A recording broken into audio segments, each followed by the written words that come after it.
اعوذ باللہ من الشیطان الرجیم، بسم اللہ الرحمن الرحیم۔ ناظرین، آج ہم آپ کے لیے ایک نئی کہانی لے کر آئے ہیں جس کا عنوان ہے یہ زخم بھرتا نہیں۔ آئیں کہانی سنیں۔ یہ دو بہنیں تھی، مومنہ اور عظمیٰ، دونوں 1 سال کا فرق تھا۔ ہم سب چھٹی جماعت میں تھیں۔ ایک روز میں ان کے ہمراہ گڑیا کھیل رہی تھی، ان کا بھائی منان آ گیا جس کو سب مانی کہتے تھے۔ وہ ہمارے ساتھ بیٹھ کر کھیلنے لگا۔ مجھے برا لگا۔ اسی وقت مانی کی شکایت کرنے میں نے اس کے ابو سے کر دی جو گھر میں ہی تھے۔ انکل نے مانی کو بہت ڈانٹا کہ اتنے بڑے ہو گئے ہو اور لڑکیوں کے ساتھ گڑیا کھیلتے ہوئے شرم نہیں آتی تم کو؟ غرض اتنی ڈانٹ پڑی کہ مانی کی آنکھوں میں آنسو آ گئے۔ اب وہ ناراض ہو گیا اور مجھ سے جلنے لگا۔ وقت گزرتا گیا اور ہم چاروں میٹرک میں آ گئے۔ جب میٹرک کا رزلٹ آیا تو میں اخبار دے کر ان کے گھر گئی۔ مانی نے بھی میٹرک کا امتحان دیا تھا۔ اخبار دے کر اس کا چہرہ دمکنے لگا۔ وہ میرے ساتھ گلک بھی بھیج دی جس پرچے میں کئی نوٹ لپیٹ کر بھیج دیا تھا۔ اسی بار لکھ دیا تھا کہ پان بیچنے کا شکریہ، لیکن آئندہ پان کے ساتھ نوٹ کو واپس مت بھیجنا۔ میں تم کو گلک بھجوا رہی ہوں، میرے نوٹ اس میں جمع کرتے جاؤ، کبھی کام آئیں گے۔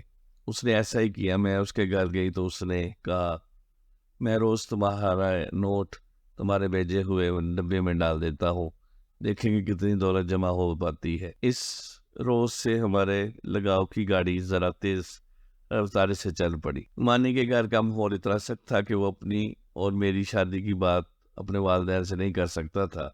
اگر اس کے باپ کو پتہ چل جاتا کہ وہ مجھ سے اپنی پسند کی شادی کرنا چاہتا ہے تو وہ یقیناً مانی کو الٹا لٹکا دیتے۔ ادھر میرے والدین میری شادی کی باتیں کرنے لگے تھے اور میری منگنی میرے ماموں ذات سے طے کرنے والے تھے۔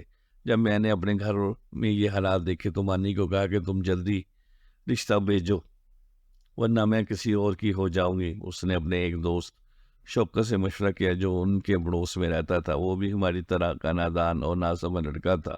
اس نے اپنے ایک اور دوست شیراز سے مشورہ کیا جس کے پاس گاڑی بھی تھی۔ وہ کہنے لگے ان دونوں کو وقت ضائع کیے بغیر جلد از جلد شادی کر لینی چاہیے ورنہ یہ عمر بھر ایک دوسرے سے نہ مل سکیں گے۔ لیکن یہ شادی کر کے جائیں گے کہاں اور گھر سے کیسے نکل پائیں گے؟ یہ تم مجھ پر چھوڑ دو اور مانی سے کہو کہ اس کے لیے ہماری اور تمہاری جان بھی حاضر ہے۔ آخر دوست کس دن کے لیے ہوتے ہیں؟ آج کام نہ آئے تو پھر یہ دوستی کس کام کی؟ جب دوستوں نے ہمت دی تو مانی میری خاطر عشق کے گھوڑے پر سوار سوری چڑھنے کو تیار ہو گیا۔ تینوں دوستوں کے صلاح مشورے ہوئے اور ہم بے وقوفوں کی طرح بے سر و سامانی کے ساتھ گھر سے نکل پڑے۔ مانی گلک میں روزانہ جو 10 روپے کا ایک نوٹ ڈالتا تھا، اس جمع شدہ پیسوں سے اس نے میرے لیے ایک جوڑا خرید لیا۔ حسب پروگرام ایک روز صبح کالج جانے کے والے تانگے سے اتری تو وہاں شیراز گاڑی لیے منتظر تھا۔ مانی نے مجھے گاڑی کا نمبر بتا دیا تھا۔ میں اس کی گاڑی میں بیٹھ گئی۔ 1 گھنٹے بعد وہ مجھے اپنے گاؤں لے آیا۔ چونکہ یہ گاؤں ہمارے گاؤں سے 1 گھنٹے کی مسافت پر تھا۔ شیراز پشاور کا لڑکا تھا، اس کی زبان میں نہیں جانتی تھی۔ اس نے اپنی والدہ سے پشتو میں زبان میں کچھ کہا اور وہ مجھے ان کے حوالے کر کے واپس چلا گیا۔ اس دوران مانی اور شوکت کہیں نہیں گئے مگر وہ اپنے گھر ہی موجود رہے۔ ان دونوں میری عمر 17 برس سے کچھ ہی زیادہ تھی۔ گھر سے نکلتے وقت میں نے یہ بھی نہ سوچا کہ میرے غائب ہو جانے سے والدین پر کیا گزرے گی۔ 15 دن تک میں شیراز کے گھر پر ہی رہی اور میرے چلے جانے کے بعد خدا جانے کیا قیامت ٹوٹی۔ محلے کے لڑکوں کو میری وجہ سے پوچھ گچھ کے لیے پکڑا گیا، بلا وجہ تھانے میں مارا پیٹا گیا، کچھ کو حوالات میں بند کر دیا گیا، لیکن تفتیش کار میرے بارے معلومات حاصل کرنے میں ناکام رہے۔ 15 روز بعد شیراز شوکت اور مانی کے ہمراہ آ گئے۔ شیراز نے اپنے گھر والوں کو یہ باور کرایا تھا کہ میں اس کے دوست مانی کی مرکوہ ہوں۔ بہرحال یہ تینوں مجھے لے کر اپنے ایک اور دوست حبیب کے پاس اٹک آ گئے جہاں میرا نکاح مانی کے ساتھ کرا دیا گیا۔ اب ہم اپنی دانشت میں میاں بیوی تھے، تاہم حبیب ایک سیانہ شخص تھا۔ اس نے شرعی نکاح کے وقت اپنے ایک رشتہ دار وکیل سے بھی رابطہ کیا اور فوٹوگرافر سے میری بوقت نکاح تصویریں بنوائی۔ نکاح نامے کے ساتھ وہ ہمیں وکیل کے ہمراہ بڑے شہر لے گیا۔ کورٹ لے جا کر تمام قانونی کارروائی کروائی اور قانونی کاغذات بھی بنوائے۔ کورٹ میں میرا بیان ہوا۔ اس سارے کارروائی میں ہمارے پاس پیسے ختم ہو گئے۔ کچھ رقم شراز نے دی، اسی نے ہمیں راولپنڈی پہنچا دیا۔ وہاں وہ ہمیں ایک مکان میں لے گیا جس میں ایک بوڑھی عورت اور اس کا بیٹا رہتے تھے۔ ہم ان کے ساتھ ان کے مکان میں ایک کمرے میں رہنے لگے جس کا کرایہ پیشگی شراز نے ادا کر دیا۔ اب پیسوں کا مسئلہ تھا جس کے لیے مانی کا گاؤں میں جانا ضروری تھا۔ وہ مجھے تسلی دے کر گاؤں چلا گیا۔ وہ والد کی دکان پر گیا، اتفاق سے اس کے ابو دکان پر موجود نہ تھے۔ اس نے مینیجر سے کچھ رقم لی اور جب لوٹا تو بہت پریشان تھا۔ مانی نے بتایا کہ پولیس میرے پیچھے لگ چکی ہے، ہو سکتا ہے مجھے جیل ہو جائے۔ تم وعدہ کرو کہ بدل تو نہ جاؤ گی۔ تمہارے والدین نے مجھ پر اغوا کا پرچہ درج کرا دیا ہے۔ یہ حالات سے اس کے دکان کے مینیجر سے معلوم ہوئے تھے۔ میں نے اسے اپنی وفاداری کا یقین دلایا۔ پھر صبح ہوتے ہی میں شوکت اور مانی اپنے گاؤں کے قریب ایک گاؤں میں آ گئے، کیونکہ ان کو خدشہ تھا کہ جہاں ہم رہ رہے ہیں شاید اس جگہ کا علم مانی کے والد کو ہو چکا ہے، کہیں وہ پولیس کو تنگ کر کے یا تک نہ آ جائے۔ اب شوکت نے ہم کو سمجھانا شروع کیا کہ تم لوگ کب تک ادھر ادھر چھپتے پھرو گے؟ جب بڑی رقم لینے گاؤں نہیں جا سکتا تو بہتر ہے کہ دونوں اپنے والدین کو منانے کی راہ نکال لو تاکہ پولیس سے جان چھوٹے۔ والدین پھر والدین ہیں، وہ تم لوگوں کو پولیس کے حوالے کرنے کی بجائے اپنی کوئی عزت بھرا حل نکال لیں گے۔ ہم پھر سے شوکت کی باتوں میں آ گئے، کیونکہ بغیر پیسے کہیں بھی رہنا محال تھا اور عمر بھر چھپ کر زندگی بھی نہیں گزاری جا سکتی تھی۔ بس ہم نے اس کا کہا مانا اور اپنے گاؤں جانے والی بس میں سوار ہو گئے۔ بدقسمتی سے بس والے نے ہمیں گاؤں سے 2 میل آگے اتار دیا۔ ہم نے پیدل ہی گاؤں کی طرف چلنا شروع کر دیا۔ حالانکہ یہ علاقہ ڈاکوؤں کی وجہ سے خطرناک سمجھا جاتا تھا، لیکن ہمیں پولیس کے خوف نے باقی ہر خوف سے بے نیاز کر دیا۔ جب ہم گاؤں میں شوکت کے گھر کے سامنے پہنچے جہاں میں پہلے بھی آ چکی تھی، میں جھٹ سے گھر کے اندر چلی گئی۔ آج گھر اور چادر اور چاردیواری کی اہمیت کا اندازہ ہوا کہ اس کے بغیر انسان کھلے آسمان تلے اتنا کچھ بھی نہیں ہے۔ اگلے روز شوکت کو میرے رشتہ داروں کو جا کر میرے متعلق مطمئن کرنا تھا اور معاملہ طے کرانا تھا۔ مانی کو بھی اپنے گھر والوں کو منانا تھا۔ شراز کو بھی اپنے ماموں کے گھر جانا تھا جہاں وہ ہمارے گاؤں میں رہتا تھا۔ اب یہ تینوں مجھے شوکت کے گھر چھوڑ کر اپنی اپنی منزل میں روانہ ہو گئے۔ شوکت کا یہ گھر اس کے دادا مرحوم کا تھا، کچھ عرصہ سے خالی پڑا ہوا تھا۔ سارا منصوبہ بندی دھری رہ گئی۔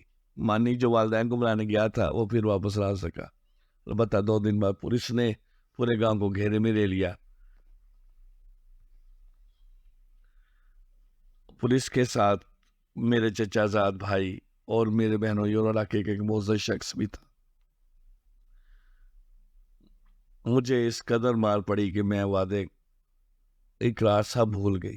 میرے ذہن میں کوئی فیصلہ نہیں کر پا رہا تھا کہ میں کیا کروں۔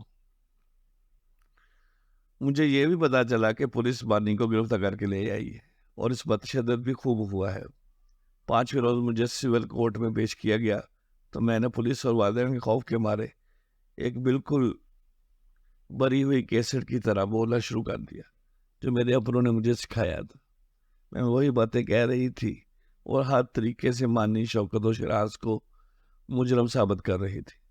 اسے یہاں تک بیان دلوایا گیا کہ ان سب نے میرے ساتھ زیادتی کی، حالانکہ مانی سے نکاح ہوا باقی سب نے مجھے ایک بہن کی طرح رکھا تھا اور ایک میری نظر تک مجھ پر نہیں ڈالی تھی۔ یہ میں جانتی تھی اور میرا خدا گواہ تھا کہ یہ باقی اس معاملے میں بے گناہ تھے، لیکن اب تو ان سب پر وہ حدود کا کیس بنوا رہے تھے۔ ان سب کا یہ قصور تھا کہ انہوں نے ہمارے ساتھ دیا تھا۔ اس روز مجھے بیان دینا تھا۔ مانی کو بھی ہتھکڑی لگا کر کورٹ میں میرے سامنے لایا گیا اور میں نے اس کے سامنے بھی وہی بیان دیا۔ مانی کی آنکھوں سے آنسو بہنے لگے اور ان آنسوؤں میں یہی سوال تھا، تو نے میری وفا کا یہ صلہ دیا ہے؟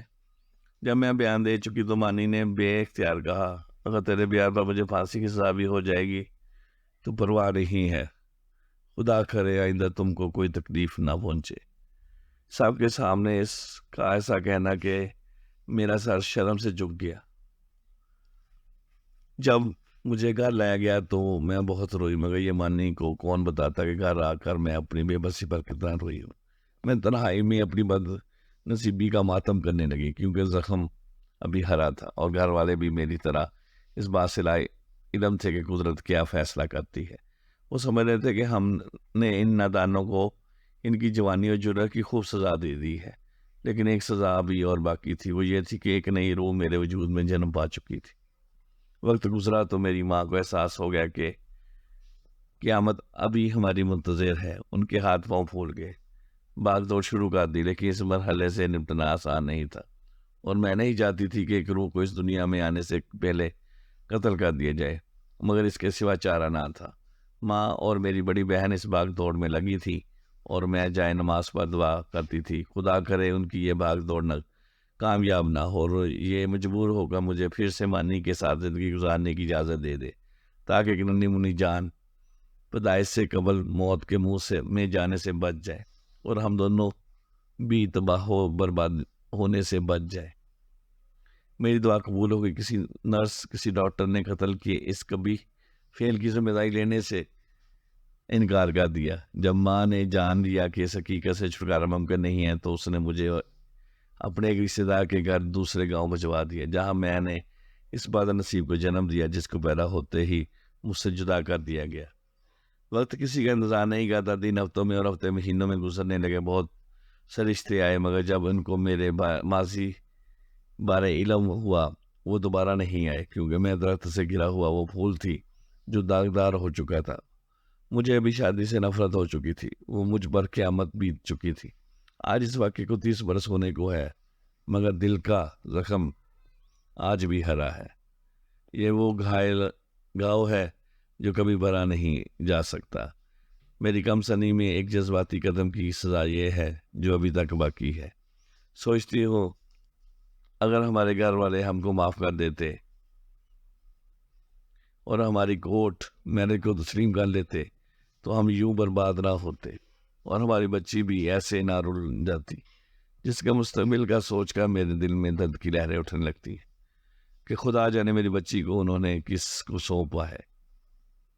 اتنی سزا پا لینے، اتنا عرصہ گزر جانے کے بعد بھی لوگ ابھی تک اس واقعے کو نہیں بھولے، میری خطا کو معاف نہیں کیا۔ میں آج بھی مجرم ہوں۔ اب بھی وہ لوگ جو ماضی کے واقعے کو جانتے ہیں میری طرف انگلیاں اٹھا دیتے ہیں۔ تبھی لڑکیوں سے کہتی ہوں کہ گھر سے قدم نکالنے سے پہلے 100 بار سوچنا، کیونکہ شہر میں رہنے والے پڑھے لکھے لوگ پھر بھی بچوں کی خطائیں سنبھال لیتے ہیں، مگر گاؤں والے ابھی تک اپنے پرانے خیالات کے پابند ہیں اور اپنی ریت و رواج کو عزیز رکھتے ہیں۔